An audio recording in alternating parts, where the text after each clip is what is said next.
Olá, a aula de hoje é sobre organização do Estado e da administração pública. Inicialmente, é importante dizer que é a Constituição da República que trata do tema organização do Estado e também da administração pública. Em termos de organização do Estado, a Constituição estabelece várias regras sobre a forma do Estado e outros temas do artigo 8º ao artigo 43. Sobre a administração pública, a organização da administração pública, a Constituição estabelece várias regras, mas agora no artigo 37.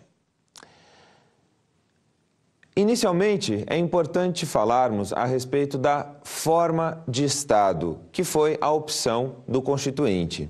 A forma de Estado brasileira é o Estado federado, o qual se caracteriza pela coexistência em um mesmo território de vários poderes políticos distintos. No caso brasileiro, nós temos um poder central, que é a União Federal, e vários poderes políticos regionais, os chamados Estados-membros. Além disso, temos também os municípios, que são compreendidos como poderes políticos locais. Além da União Federal, dos Estados-membros e dos municípios, temos ainda o Distrito Federal, que vai acumular poderes regionais e locais.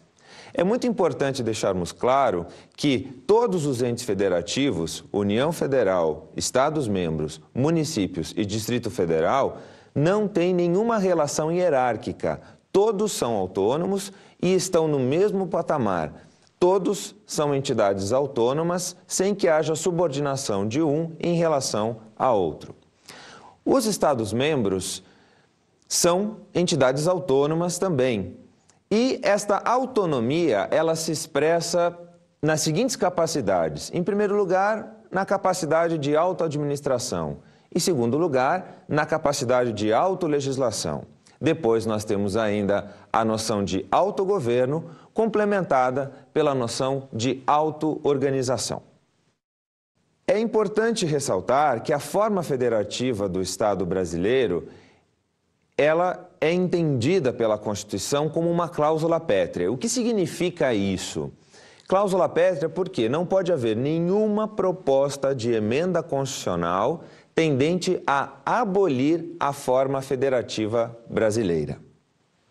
Na sequência, é importante deixarmos claro qual é a forma de governo adotada no Brasil. E a forma de governo brasileira é a República, a qual se caracteriza pela eletividade e pela temporalidade dos mandatos do chefe do Poder Executivo. Os chefes do Poder Executivo são eleitos, há eleições periódicas e os mandatos sempre são mandatos com prazo determinado.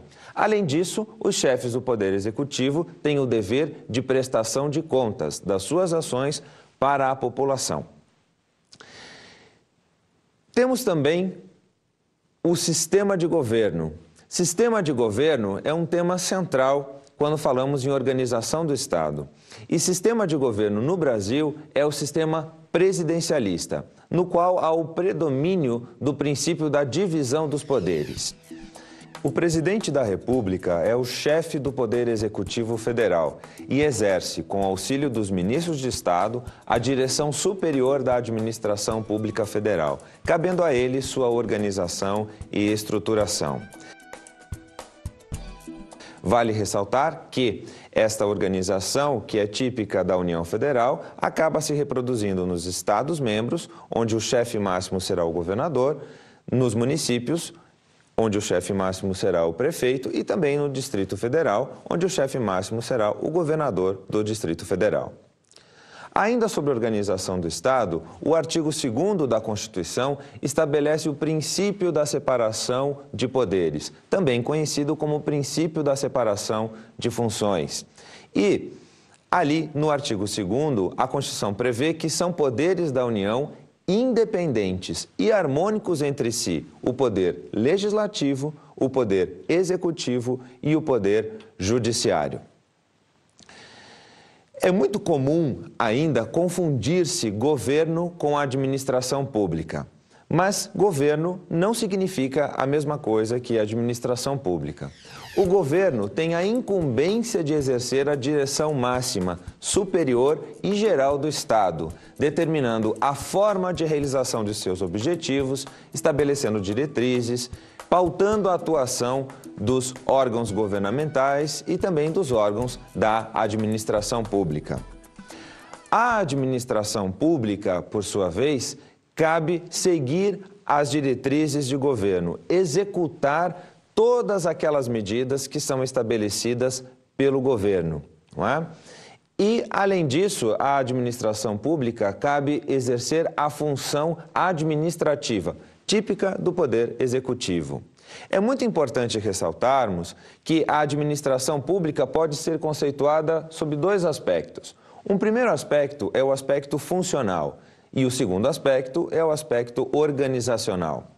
Sob o ângulo funcional, a administração pública significa um conjunto de atividades do Estado que auxiliam as instituições políticas de cúpula no exercício de funções de governo, que organizam a realização das finalidades públicas postas por tais instituições e que produzem serviços, bens e utilidades para a população, como, por exemplo, ensino público, calçamento de ruas, coleta de lixo, dentre outros serviços.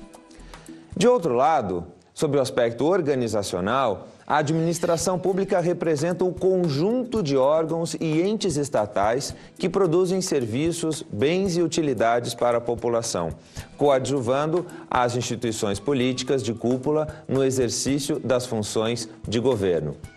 Vale ressaltar que é justamente nesta função ou nesse sentido que se fala em organização administrativa.